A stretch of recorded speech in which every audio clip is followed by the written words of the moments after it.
तो दोस्तों एक बार फिर से आप सभी लोगों का स्वागत है नए टॉपिक के साथ। और आज की वीडियो में हम लोग बात करने वाले हैं रेनफोर्समेंट स्टील के बारे में। रेनफोर्समेंट स्टील हमारी कंस्ट्रक्शन इंडस्ट्री में यूज होने वाला एक बहुत ही कॉमन मटेरियल है जो आपके बहुत सारे projects, highway, road, bridge and high rise buildings में भी यूज हो रहा है। और जितने भी हमारे रिटेल यूजर्स हैं जो अपने घर का कंस्ट्रक्शन का काम करा रहे हैं, तो रेनफोर्समेंट स्टील से रिलेटेड कौन कौन सी इन्फॉर्मेशन आपको पता होनी चाहिए जब आप किसी भी ब्रांड या फिर रेनफोर्समेंट स्टील का सिलेक्शन करते हैं। तो आज की वीडियो में समझाने के लिए बेसिकली मैंने एक सैंपल भी साइट से मंगाया हुआ है रेनफोर्समेंट स्टील का, जो कि आप देख सकते हैं।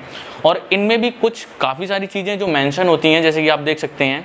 तो इनमें जो लिखी हुई चीज़ों का क्या पर्पज़ होता है, इनकी जो ये रिब्स होती हैं, तो रिब्स को आपको कैसे ऑब्जर्व करना है, और किसी भी ब्रांड को सिलेक्ट करने से पहले आपको कौन कौन सी चीज़ें नेट पर चेक करनी है।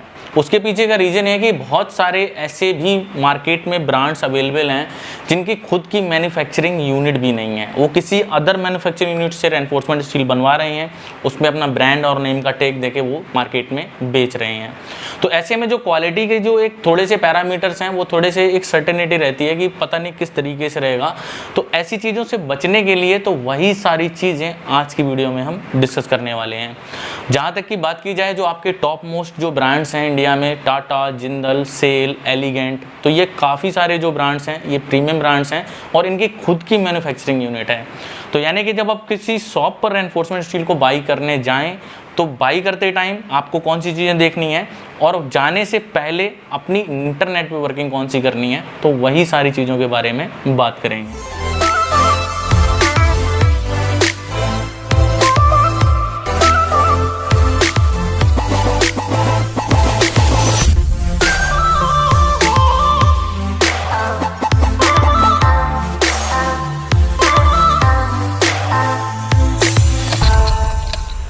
तो चलिए दोस्तों, बिल्कुल बेसिक से स्टार्ट करेंगे। और रेनफोर्समेंट स्टील के जो बेसिक पैरामीटर्स हैं, तो जिनके बेसिस पर आपको सिलेक्ट करना है रेनफोर्समेंट स्टील को, तो वो सारी चीज़ें मैंने इसको यहाँ पर लिखा हुआ है और इसको हम लोग 1 बाय 1 डिस्कस करेंगे। तो सबसे पहले हमें एक चीज़ अंडरस्टैंड करनी होगी कि रेनफोर्समेंट स्टील को आरसीसी के स्ट्रक्चर में यूज क्यों किया जाता है।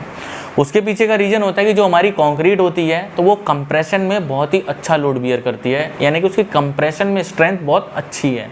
लेकिन जब बात आती है टेंशन की, तो टेंशन के केस में कंक्रीट हमारी जल्दी फेल हो जाती है।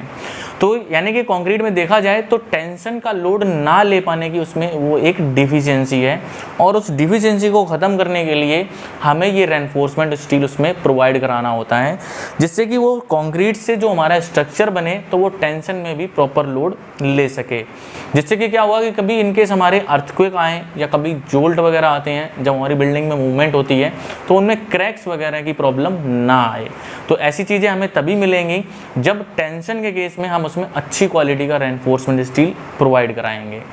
सबसे पहले बात कर लेते हैं कि अगर कभी भी आप किसी भी शॉप पर जाओगे और रेनफोर्समेंट स्टील के लॉट वगैरह या मटेरियल आप देख रहे हो, तो उनमें जो आपकी ये रिब्स होती हैं, इसको बहुत ध्यान से देखेंगे।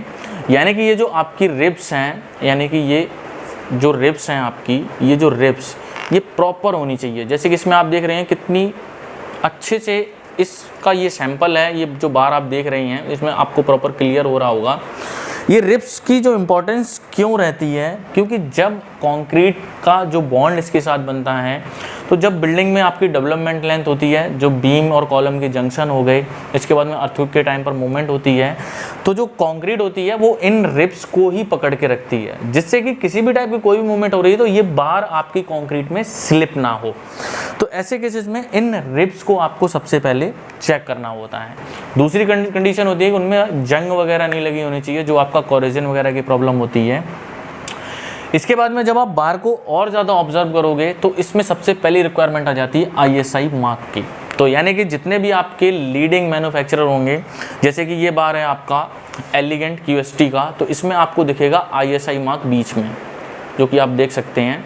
तो ऐसे में ये जो बार है, तो सारे जो भी आपके बार्स होने चाहिए वो आपके ISI मार्क्ड होने चाहिए। अब ISI मार्क का पर्पज़ क्या है कि जो हमारा bureau of Indian standard plus ministry of steel, जो अथॉरिटी ऑफ इंडिया है, वो ये कहती है कि आपके जितने भी ये बार्स बनाए जाएंगे, इंडिया में ज़्यादातर लोग इसको TMT बार बोलते हैं, यानी कि थर्मोमैकेनिकली ट्रीटेड बार्स। तो इसके लिए जो हमारी गाइडलाइन है वो हमारा कोड है IS 1786। तो इस कोड में हमारी कुछ टेक्निकल पैरामीटर्स दिए गए हैं इसके केमिकल की कंपोजिशन को लेकर और इसके फिजिकल टेस्ट को लेकर, कि यानी कि कोई भी रेनफोर्समेंट स्टील अगर हमारे पब्लिक के यूज के लिए जा रहा है तो उनके अकॉर्डिंग जो भी हमारी गाइडलाइंस इसमें लिखी हुई हैं तो उसके हिसाब से आपको रेनफोर्समेंट स्टील प्रोड्यूस करना है। और ये लाइसेंस आपको, ये जो IS 1786 जो आप इमेज में देख रहे हैं, ये प्रॉपर मैन्युफैक्चरर को इशू किया जाता है और इसके बाद में ही कोई भी manufacturer ISI marked reinforcement steel produce कर सकता है। तो यानी इस कोड की भी काफ़ी ज़्यादा इंपॉर्टेंस है। केमिकल के कंपोजिशन में हमें देखना होता है कि जिस भी मटेरियल से, यानी कि जिस भी रॉ मटेरियल के बेसिस पर ये रेनफोर्समेंट स्टील हमारा प्रोड्यूस हुआ है, तो उसमें क्या रहेगा कि इसमें जो हमारा सल्फर हो गया, कार्बन हो गया, तो उसमें मैग्नीशियम हो गया, तो उसकी जो कंपोजिशन है वो हमारी लिमिट में होनी चाहिए। अगर कार्बन वगैरह के कंपोनेंट उसमें अगर हमारे ज़्यादा हो जाएंगे तो ऐसे में क्या होगा कि जब रेनफोर्समेंट स्टील को आप बैंड करोगे तो वो टूट भी जाता है, या फिर जब आप उसको बैंड करोगे तो उसके सरफेस पर क्रैक्स वगैरह भी आ सकते हैं। तो ऐसी चीज़ों की सिक्योरिटी के लिए केमिकल के कंपोजिशन हमें देखने होते हैं और प्लस उनके फिजिकल टेस्ट। फिजिकल टेस्ट में आपका बैंड और रीबैंड टेस्ट होता है। वीडियो में जो एक रेफरेंस इमेज जो चल रही है आप देख सकते हैं कि ये सारे आपके टेस्ट होते हैं। अब सबसे पहली चीज़ आपको पता लग गई कि आपका बार ISI मार्क्ड होना चाहिए। जब आप सारी चीज़ों का सिलेक्शन कर लें और जब आप शॉपकीपर के पास जाएं, आपने रेनफोर्समेंट स्टील देख लिया, अब क्वालिटी की सिक्योरिटी के लिए आपको उससे मांगनी होती है MTC।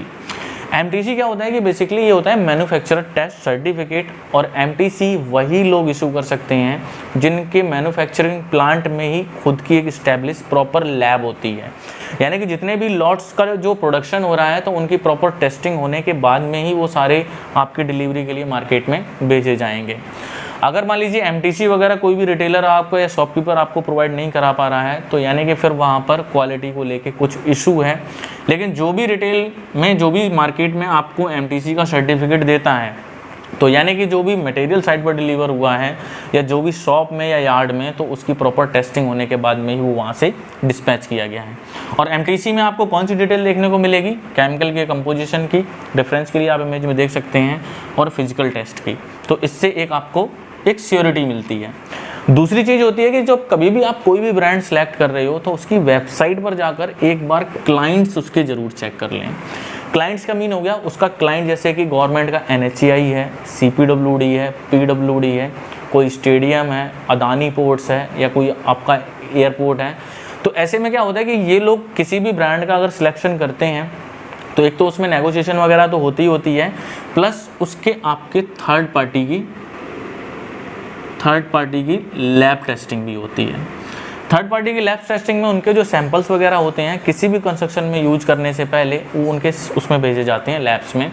यानी कि MTC तो कंस्ट्रक्शन साइट पर आएगी ही आएगी जब रेनफोर्समेंट स्टील आएगा, फिर उन्हीं के सैंपल्स कट होने के बाद में वो थर्ड पार्टी लैब में जाएंगे जो कि आपकी ISO सर्टिफाइड लैब होती है। फिर से वहाँ पर यही सारी चीज़ें आपकी क्रॉस चेक की जाएंगी। जब दोनों जगह से यार चीज़ों की सिक्योरिटी हो जाती है उसके बाद में ही वो रेनफोर्समेंट स्टील कंस्ट्रक्शन में यूज होता है। अब इसके बाद में बात आती है लाइसेंस और पेटेंट की। देखिए लाइसेंस एक तो मिलता है आपका ब्यूरो ऑफ इंडियन स्टैंडर्ड से IS 1786 जो कि आपका HYSD बार्स के अंदर आता है, high yield strength deform bars.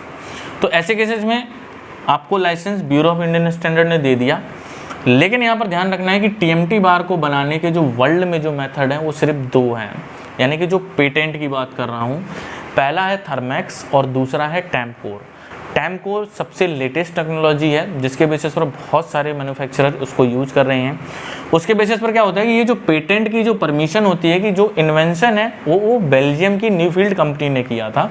तो वो जो पेटेंट, जिस मेथड से आप रेनफोर्समेंट स्टील प्रोड्यूस करोगे तो इस पेटेंट की आपको परमिशन लेनी होती है। अब उस केस में क्या हो जाता है कि जो बनाने का जो प्रोसेस है उसमें क्या होता है कि जो रेनफोर्समेंट स्टील का जो भी रॉ मटेरियल वगैरह का सिलेक्शन हो जाएगा, फिर उसके सबसे पहले बिलेट्स बनते हैं। जैसा कि आप वीडियो में देख रहे हैं ये आपके बिलेट्स हैं, ये प्रॉपर बनाए जाते हैं। इनके बनने के बाद में फिर वो जाते हैं आपके रोलिंग में, यानी कि रेनफोर्समेंट स्टील का जो भी डाया है वो कितने डाया का आपको बनाना है, 8 का, 10 का, 12 का, 16 का, तो वो आपकी वहाँ पर उसकी रोलिंग हो जाती है। रोलिंग के बाद में होती है फिर आपकी QST, यानी कि क्वेंच सेल्फ टेम्परिंग। उसमें क्या होता है कि जो आपके हॉट रोल्ड जो भी ये बार हैं तो उनको रैपिडली वाटर जेट के थ्रू बहुत ही जल्दी ठंडा कर दिया जाता है। ठंडा करने से क्या होता है कि अगर ये आपका रेनफोर्समेंट स्टील है, उससे क्या होगा, ये जो अंदर की जो आपका जो कोर होगी ये आपकी थोड़ी सी सॉफ्ट रहेगी, यानी कि डक्टाइल रहेगी। और जब पानी का प्रेशर आपने इसके बाहर मारा था रेनफोर्समेंट स्टील के, तो ये बाहर वाली जो लेयर है ये बहुत ही ज़्यादा हार्ड एंड टफ हो जाती है। तो इससे ये चीज़ें मैं आपको क्यों बता रहा हूँ कि जब आप रेनफोर्समेंट स्टील मार्केट में बाय करने जाओगे तो आपको कहीं कहीं रेनफोर्समेंट स्टील में लिखा मिलेगा FE 500, कहीं लिखा होगा FE 550, कहीं ये आपको 500D 550D आ जाएगा।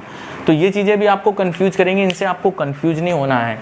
जैसे कि ये आपका बार है, इसमें मैं आपको दिखाना चाहूँगा, इसमें लिखा हुआ है 500D, जैसे कि आप इसमें देख सकते हैं। ये देखिए, ये जो लिखा हुआ है ISI मार्क के बगल में, D का मतलब है कि जो आपका ये D वाला बार है इसके कंपैरिजन में ये ज़्यादा डक्टाइल है, यानी इसकी जो कोर है जब आप इसको बैंड करोगे तो इसमें ज़्यादा एफर्ट्स वगैरह नहीं लगेंगे, क्योंकि इसकी जो कोर है वो थोड़ी सी सॉफ्ट है, जो ज़्यादा डक्टाइल है।